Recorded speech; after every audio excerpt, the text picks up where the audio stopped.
100 में खबरों का सिलसिला। मैं हूं आपके साथ अनुराग मुस्कान। चलिए पहली खबर, पीएम पद की उम्मीदवारी को लेकर नरेंद्र मोदी के नाम पर घमासान के बीच संघ ने बीजेपी को अल्टीमेटम दे दिया है।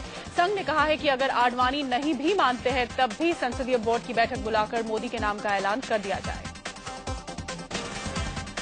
इस बीच मोदी के नाम पर चर्चा को लेकर कल बीजेपी संसदीय बोर्ड की बैठक हो सकती है। संसदीय बोर्ड के सभी सदस्यों को दिल्ली में रहने को कहा जाए। मोदी के नाम पर चर्चा को लेकर कल बीजेपी संसदीय बोर्ड की बैठक हो सकती है। संसदीय बोर्ड के सभी सदस्यों को दिल्ली में रहने को कहा गया है। मोदी के नाम पर बीजेपी के अंदर महाभारत मची हुई है, लेकिन अध्यक्ष राजनाथ सिंह ने दावा किया है कि पार्टी में ना कोई नाराज है और ना ही किसी ने मोदी को लेकर कोई शर्त रखी है। मैं इसे क्लैरिफाई कर देना चाहता हूं कि भारतीय जनता पार्टी में न कोई नाराज है, न किसी की कोई शर्त है। यह सब सारी बातें बेबुनियाद है। 17 तारीख के तक होने की संभावना बताई। जब भी होगी अथवा नहीं होगी तो उसकी जानकारी आपको निश्चित रूप से दी जाएगी। राजनाथ सिंह भले ही मोदी के नाम पर असहमति की बात नकार रहे हों, लेकिन जिस तरह से बीजेपी नेता अनंत कुमार आज सुषमा स्वराज से मिले, उससे ये संकेत मिला कि आडवाणी खेमे की मानी जाने वाली सुषमा भी मोदी के नाम पर राजी नहीं है। कल मोदी का अनाउंसमेंट हो रहा है अनंत कुमार जी, अध्यक्ष जी बताएंगे आप पार्लियामेंट्री बोर्ड के सचिव हैं, तो क्या आप पार्लियामेंट्री बोर्ड है कल क्या? मोदी की ताजपोशी कल हो सकती है और इसके लिए आज बीजेपी के राष्ट्रीय अध्यक्ष राजनाथ सिंह की बैठकों का दौर जारी रहा। राजनाथ सिंह ने रामलाल, अनंत कुमार, सौदान सिंह के साथ बैठक की। करीब 1 घंटा चली इस बैठक में रणनीति बनाई गई कि कल क्या करना है और कैसे करना है। इससे पहले मोदी के नाम पर आडवाणी को मनाने की सारी कोशिशें बेकार साबित हुई। राजनाथ सिंह को आडवाणी ने कल की मुलाकात में साफ कह दिया था कि मोदी के नाम का ऐलान करने का ये सही वक्त नहीं है। मोदी के विरोधी माने जाने वाले मुरली मनोहर जोशी से भी कल रात राजनाथ सिंह ने मुलाकात की थी। जोशी ने राजनाथ को 2 टूक कह दिया कि मोदी के बारे में फैसला लेने में इतनी जल्दबाजी क्यों की जा रही है। उधर मोदी के नाम पर अड़ंगा डालकर आडवाणी बीजेपी नेताओं के निशाने पर आ गए हैं। बीजेपी नेता और बिहार के पूर्व उप मुख्यमंत्री सुशील मोदी ने आडवाणी पर हमला बोला है।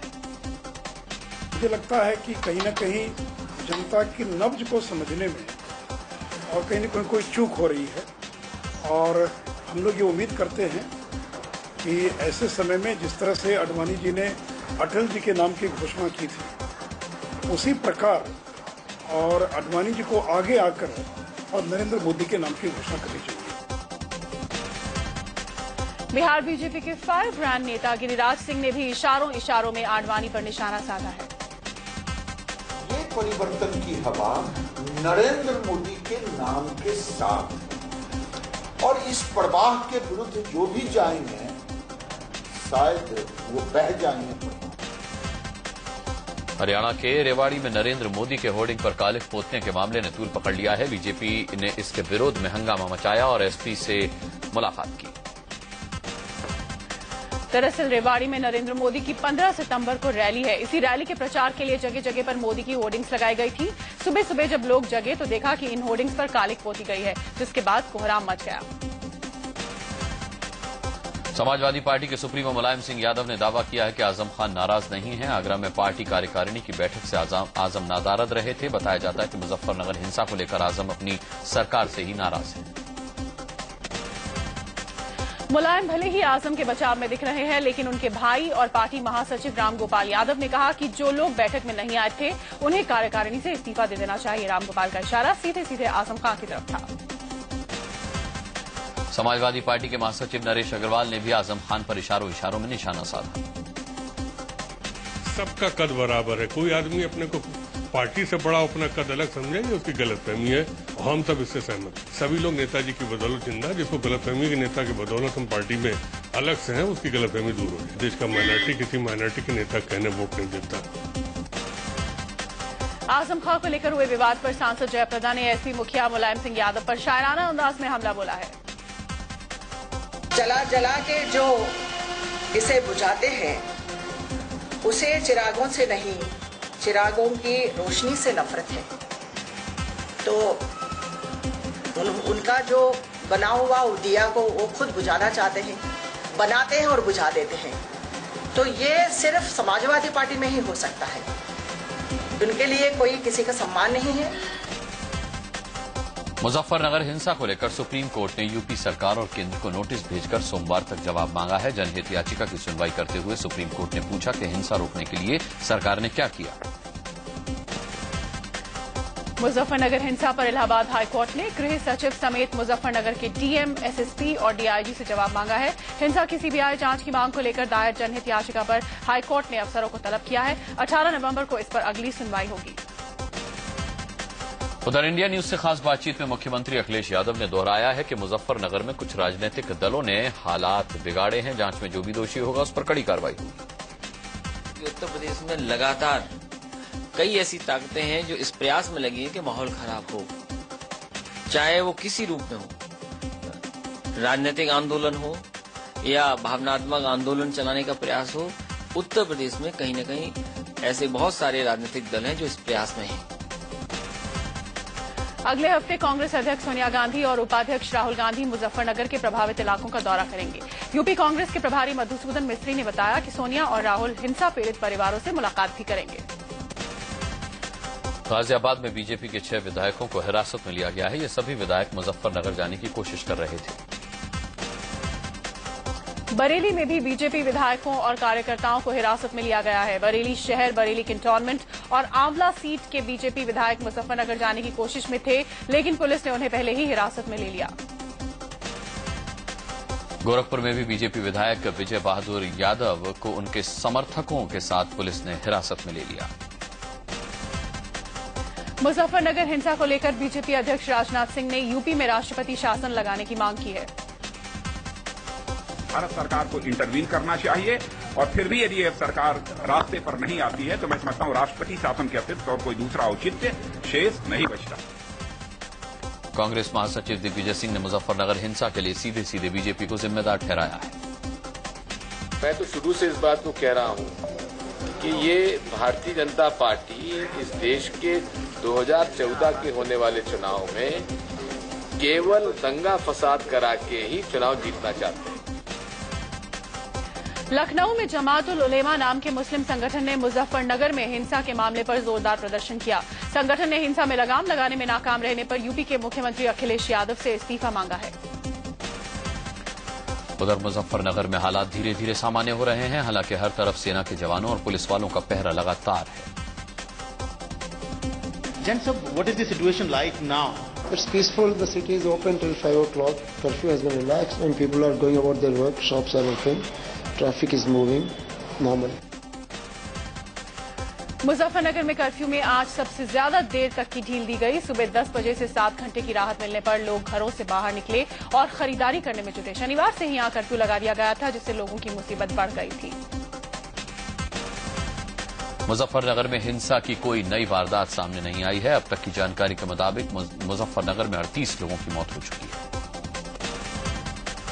मुजफ्फरनगर हिंसा के बाद मुस्लिम धर्मगुरुओं ने अखिलेश सरकार की कार्यशैली पर सवाल उठाए हैं। मौलाना कल्बे जव्वाद और राशिद फिरंगी महली ने कहा कि जो सरकार लोगों की जान नहीं बचा सकती, उससे किस तरह की उम्मीद की जाए। अजमेर शरीफ के दीवान सैयद जैनुल ओबैदीन ने मुजफ्फरनगर हिंसा पर दुख जाहिर किया है।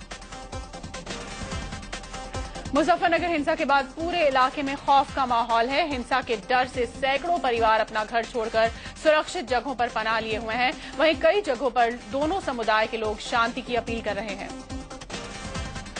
मुजफ्फरनगर में एक प्रधान सद्भाव की अलख जगा रहे हैं। खराद गांव के प्रधान विजेंदर सिंह ने अपने घर में करीब 150 लोगों को शरण दी। मुजफ्फरनगर में भड़की हिंसा का आसपास के जनपदों के कारोबार पर भी असर पड़ा है। हिंसा और तनाव के चलते मेरठ का बाजार सूना है। दुकानदारों ने दुकानें तो खोली हैं, लेकिन बाजार में ग्राहक बेहद कम है। यूपी के शामली में अफवाहों के बाद हुई फायरिंग को लेकर पुलिस ने कार्रवाई की है। पुलिस ने अवैध हथियारों के साथ 6 लोगों को पकड़ा है। नाबालिग से यौन शोषण के आरोपी आसाराम को अभी जेल की ही रोटी खानी होगी। उनकी अर्जी पर कोर्ट ने कल तक फैसला टाल दिया है। जोधपुर सेशंस कोर्ट में आसाराम ने अर्जी लगाकर बाहर के खाने और महिला वैद्य की मांग की थी। उधर नाबालिग के साथ यौन शोषण मामले में गिरफ्तार आसाराम की राजदार और छिंदवाड़ा गुरुकुल की वार्डन शिल्पी की अग्रिम जमानत अर्जी खारिज हो गई है। शिल्पी ने अग्रिम जमानत की अर्जी में दावा किया था कि वो ना तो आसाराम से मिली है और ना ही फोन पर बात की है। शिल्पी ने यह भी दावा किया था कि उसे सियासी साजिश के तहत फंसाया गया। महाराष्ट्र के नासिक में आसाराम के आश्रम में महानगर पालिका के साथ पहुंची पुलिस ने अवैध निर्माण को गिरा दिया। इस जमीन पर नासिक में लगने वाले कुंभ मेले के लिए आपातकालीन रास्ता बनाने का करार सालों पहले हो चुका है। नासिक महानगर पालिका कमिश्नर ने आश्रम को 3 दिन का नोटिस दिया है, वरना आश्रम पर बुलडोजर चलना तय है। यह जमीन आसाराम के बेटे नारायण साईं के नाम पर है। मध्य प्रदेश में आसाराम के छिंदवाड़ा स्थित आश्रम के खिलाफ प्रशासन जांच के आदेश कर चुका है। आरोप है कि आश्रम ग्रीन बेल्ट में अवैध रूप से बनाया गया है। आसाराम के गाजियाबाद के आश्रम पर भी प्रशासन की नजरें टेढ़ी हो गई हैं। आश्रम पर टैक्स बकाये को लेकर नोटिस जारी करने की तैयारी हो रही है। आसाराम के नंदग्राम आश्रम पर 5 लाख से ज्यादा का टैक्स बाकी है। गुजरात के सूरत के एक गणेश पंडाल में आसाराम से जुड़ी एक झांकी पर विवाद हो गया। इस झांकी के साथ एक पोस्टर लगा हुआ है जिसमें बताया गया है कि आसाराम का प्रवचन सुनना चाहते हो तो जेल में चले जाएं। राष्ट्रपति प्रणब मुखर्जी के दस्तखत के साथ ही फूड सिक्योरिटी बिल अब कानून बन गया है। संसद के दोनों सदनों से बिल को पास करने के बाद दस्तखत के लिए राष्ट्रपति के पास भेजा गया था, जिसे मंजूर कर लिया गया। 10 सितंबर से यह कानून प्रभावी माना जाएगा। पाकिस्तानी खुफिया एजेंसी ISI ने भारत में आत्मघाती हमला करवाने की साजिश रची है। नेपाल बॉर्डर पर पिछले महीने गिरफ्तार हुए आतंकी यासीन भटकल ने पूछताछ में बताया कि देश में 10-12 फिदायन हमलावर घूम रहे हैं। यासीन भटकल ने पाकिस्तान और अफगानिस्तान की तरफ भारत में आत्मघाती हमले करने की योजना का खुलासा किया है। उसने NIA को पूछताछ में बताया कि उसके लिए ISI ने पाकिस्तान के मुदिरके में अब भी आत्मघाती हमलावरों को पिछले साल ही ट्रेनिंग दी है। श्रीनगर में सचिवालय के पास प्रदर्शनकारियों और पुलिस में भिड़ंत हो गई। शोपियां में हुई मौत के विरोध में इत्तेहाद पार्टी के नेता कार्यकर्ता सचिवालय घेरने जा रहे थे। भोपाल में कांग्रेस नेता ज्योतिरादित्य सिंधिया की प्रेस कॉन्फ्रेंस में कार्यकर्ताओं ने जमकर हंगामा किया। दरअसल मीडिया के बैठने की जगह पर कांग्रेस कार्यकर्ताओं ने कब्जा कर लिया। जब सिंधिया ने उन्हें बाहर जाने के लिए कहा, कार्यकर्ता भड़क उठे। बाद में सिंधिया ने मीडिया से माफी मांगी। कोयला घोटाले की गायब फाइलों की लिस्ट कोयला मंत्रालय कल CBI को सौंप सकता है। इस लिस्ट में उन दस्तावेजों का जिक्र होगा जो अब तक मिल नहीं पाए हैं। नीतीश कुमार पर निशाना साधने वाले उन्हीं की पार्टी के सांसद पूर्णमासी राम पर पार्टी कार्रवाई करने की तैयारी में है। दरअसल JDU सांसद पूर्णमासी राम ने नीतीश को हिटलर बता दिया था। लखनऊ में 84 कोसी परिक्रमा के समापन कार्यक्रम में शामिल होने अयोध्या जा रहे स्वामी चिन्मयानंद और महामंडलेश्वर अनुभूतानंद को पुलिस ने लखनऊ एयरपोर्ट पर गिरफ्तार करके वापस शाहजहांपुर भेज दिया। अभिनेत्री प्रीति जिंटा की मुश्किलें बढ़ सकती हैं। मुंबई के अंधेरी कोर्ट ने उनके खिलाफ गैर जमानती वारंट जारी कर दिया है। चेक बाउंस होने के केस में प्रीति के बार-बार कोर्ट में पेश न होने पर उनके खिलाफ गैर जमानती वारंट जारी किया गया। सरोगेट बेबी के लिंग परीक्षण के मामले में शाहरुख खान और उनकी पत्नी गौरी खान के खिलाफ बॉम्बे हाईकोर्ट में सुनवाई 2 हफ्ते के लिए टल गई है।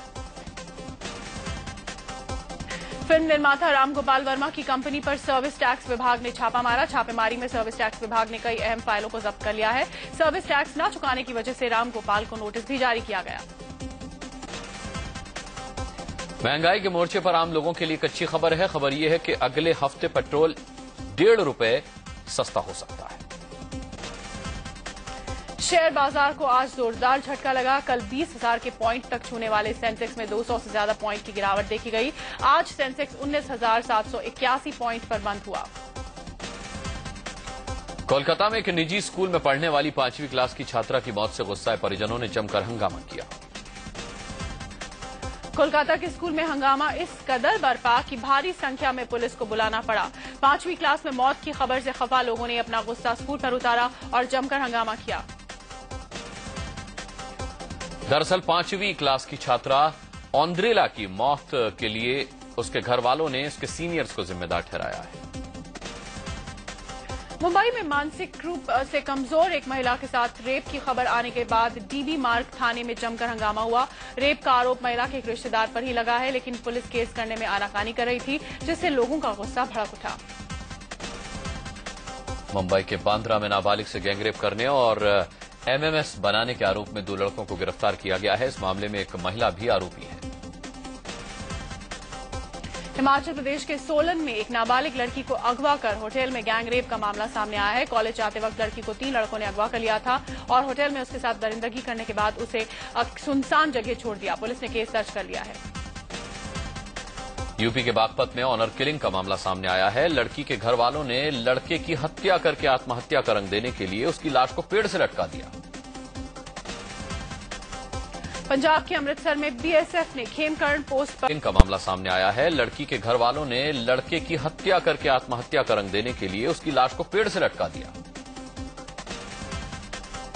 पंजाब के अमृतसर में बीएसएफ ने खेमकरण पोस्ट पर 13 किलो हेरोइन के साथ 2 हैंड ग्रेनेड, एक चाइनीज पिस्टल और 50 कारतूस बरामद किए हैं। हेरोइन की कीमत लगभग 65 करोड़ रुपए है। हथियारों और हेरोइन की ये खेप पाकिस्तान से आ रही थी। हालांकि तस्कर भागने में सफल रहे।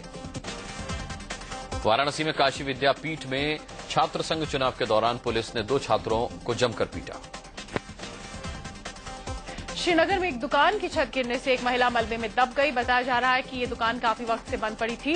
खबर मिलते ही रेस्क्यू टीम ने महिला को सुरक्षित निकालने के लिए रेस्क्यू शुरू कर दिया है। यूपी के कौशाम्बी में एक मकान गिरने से एक ही परिवार के 5 लोगों की मौत हो गई, जबकि 2 लोग गंभीर रूप से जख्मी हो गए। हरियाणा के यमुनानगर में मोबाइल के ईयरफोन की वजह से भीषण हादसा हुआ, जिसमें एक छात्र की मौत हो गई जबकि 2 घायल हो गए। ये छात्र ईयरफोन लगाकर बाइक से जा रहे थे। इसी दौरान एक तेज रफ्तार ट्रैक्टर ट्रॉली से बाइक की टक्कर हो गई। इंदौर में 2 मोटरसाइकिल की आपस में टक्कर होने से एक लड़की की मौत हो गई। लड़की अपने पिता के साथ कंप्यूटर क्लास से लौट रही थी। गया के मगध मेडिकल हॉस्पिटल में एक महिला मरीज के परिजनों और डॉक्टरों के बीच जमकर मारपीट हुई। दरअसल बर्न के केस में महिला के परिजन एसी कमरे की मांग कर रहे थे। कमरा न मिलने पर परिजनों ने जमकर तोड़फोड़ हंगामा किया, जिससे गुस्साए डॉक्टरों ने घंटों कामकाज ठप रखा। गुड़गांव में एक गेस्ट हाउस पर पुलिस ने छापा मारकर 3 लड़कियों और 4 लड़कों को गिरफ्तार किया है। इन सभी पर सार्वजनिक जगह पर अश्लील हरकत करने का केस दर्ज किया गया है। दिल्ली यूनिवर्सिटी में बीती रात जमकर हंगामा हुआ। अनशन पर बैठे एक छात्र को पुलिस हटाने आई थी, जिसका उसके साथियों ने विरोध किया। हंगामे के बीच एक छात्र एम्बुलेंस के नीचे आ गया। इसके बाद भड़के छात्रों ने पुलिस की जिप्सी में आग लगा दी।